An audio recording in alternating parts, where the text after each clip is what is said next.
Salutare, salutare! Mă numesc Bianca și vă urez bun venit pe canalul meu Bianca Art. Astăzi vreau să vă arăt cum realizez eu frunza de trandafir.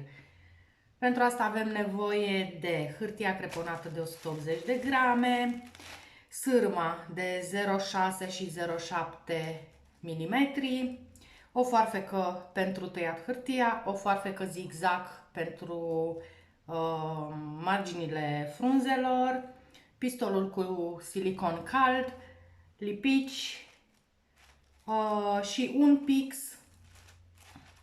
care, mă rog, are o coadă ca pana, ceva de genul, cu care vom da textură frunzelor noastre.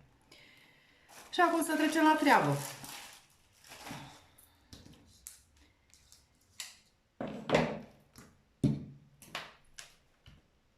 Dimensiunile necesare sunt o bucată de 6,5 pe 4 cm și două bucăți de 5 pe 3,5 cm și o fâșiuță de 0,5 mm cu care vom îmbrăca codițele frunzelor și finalul, când le atașăm pe toate una de alta.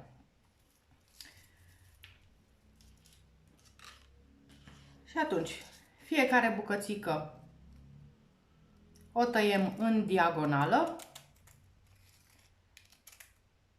pentru modelarea ulterioară a frunzei.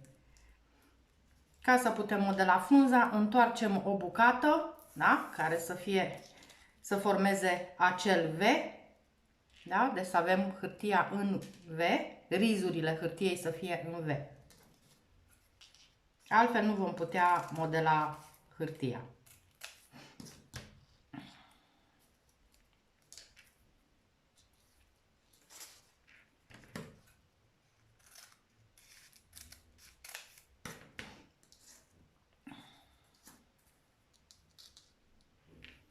Pasul următor este să lipim frunzele și pentru asta vom adăuga silicon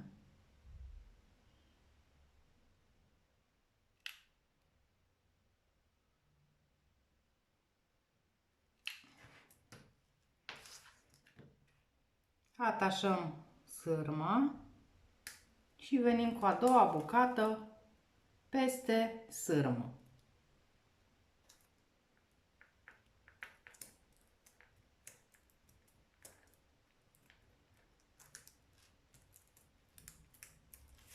La fel procedăm și cu celelalte două bucăți.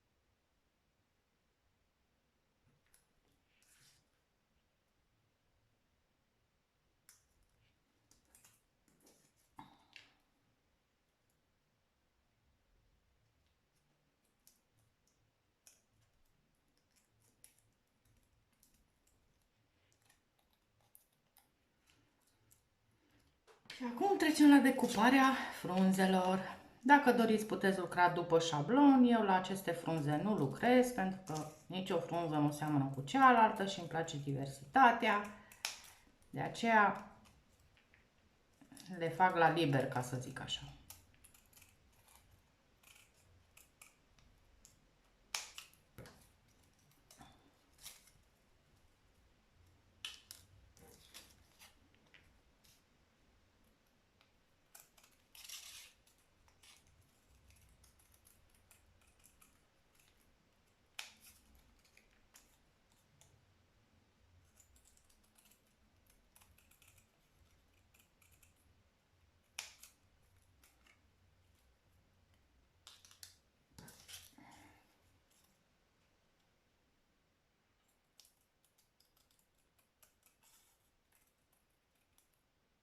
Puteți în loc de silicon cald să folosiți lipici. Eu prefer siliconul că este mult mai rapid.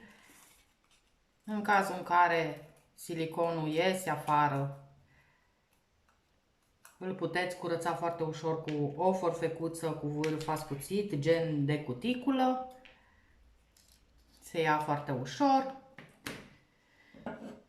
Pasul următor este să zimțăm marginile frunzelor și pentru asta folosesc o foarfecă zigzag. Se poate realiza la fel cu o forfecuță de cuticulă cu vârful arcuit. Asta în cazul în care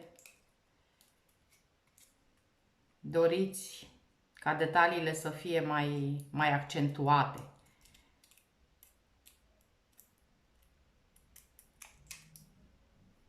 Am trecut o dată. Și acum mai trec încă o dată cu foarfeca pentru a realiza zimții și mai mărunței.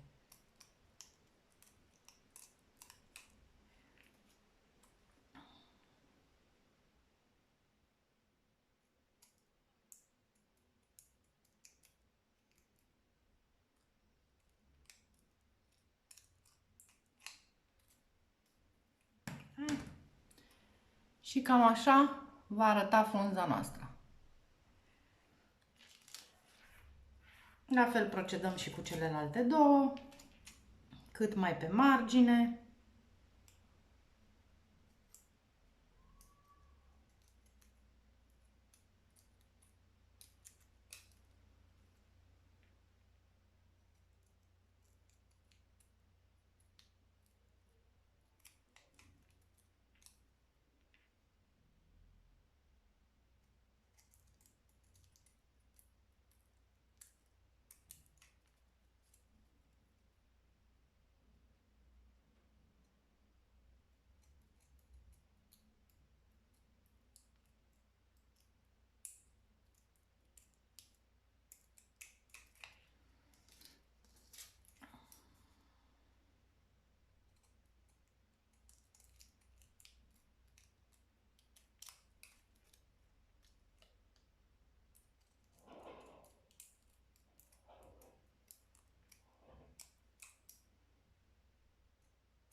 Și cam asta este cu zimțatul frunzelor.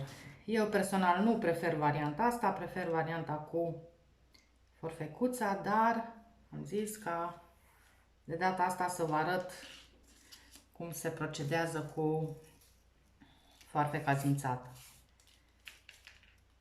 În continuare îmbrăcăm codițele frunzelor.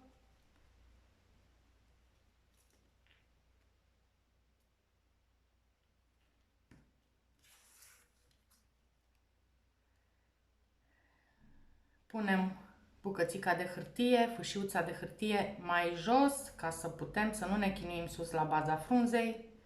Răsucim.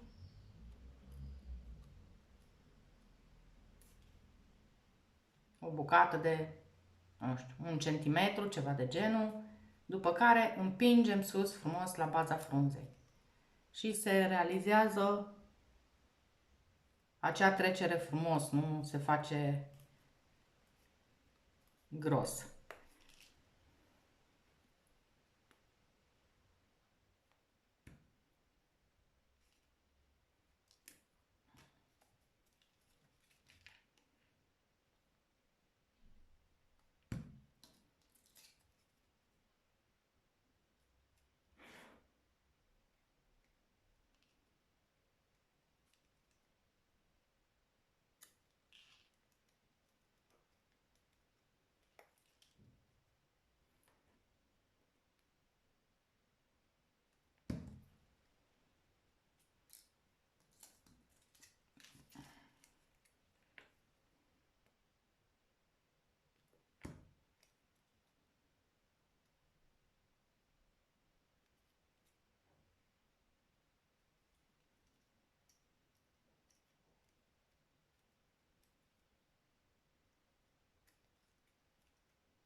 Acum vom îndoi fiecare frunză la câțiva milimetri mai jos de bază, pentru a ne fi cât mai aproape de frunza principală. La fel procedăm și cu cealaltă. Câțiva milimetri, îndoim.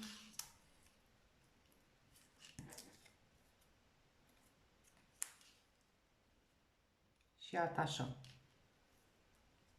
Pentru atașare, eu pun lipici ca să mă ajute să fixeze un pic.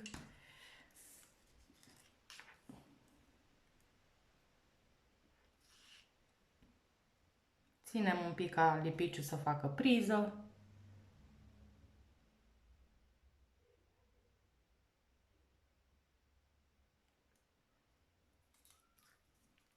O atașăm și pe a doua.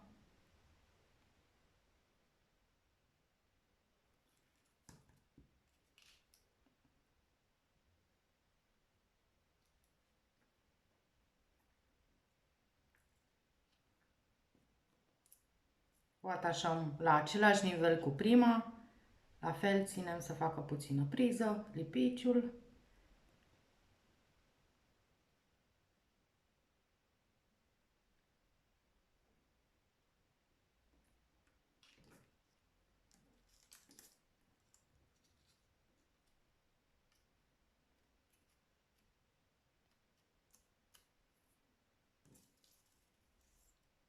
Luăm din nou fâșiuța de hârtie și îmbrăcăm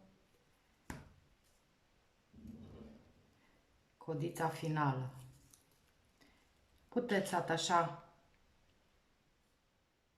lipici pe toată lungimea benzii de hârtie pentru a fi sigure că este bine lipită și că în viitor nu se va desface.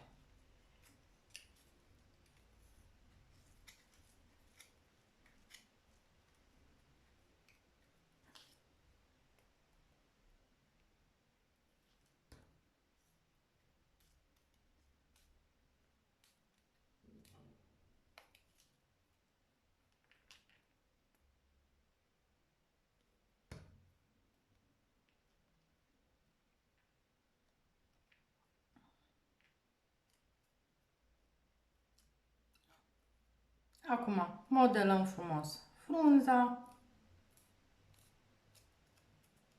fiecare după cum dorește, după fiecare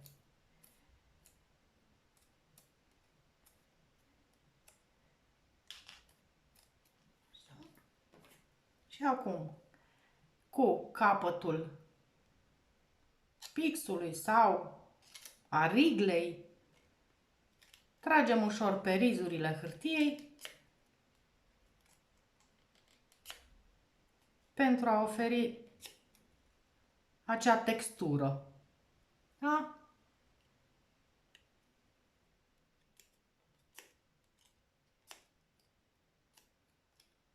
Și astfel frunzele noastre nu vor fi banale.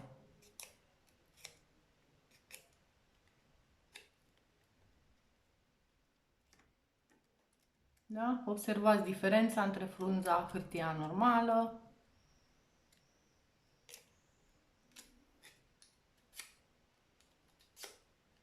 ținem frumos de frunză, nu tragem foarte tare să nu rupem hârtia.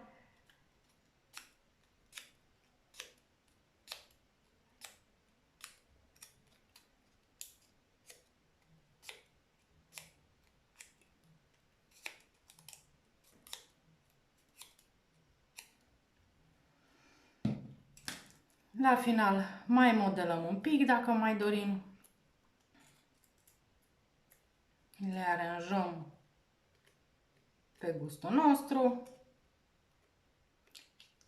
Și cam asta este frunza mea de trandafir. Sper că v-a plăcut tutorialul de astăzi.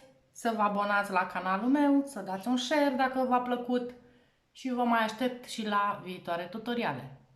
Pupici, pa, pa!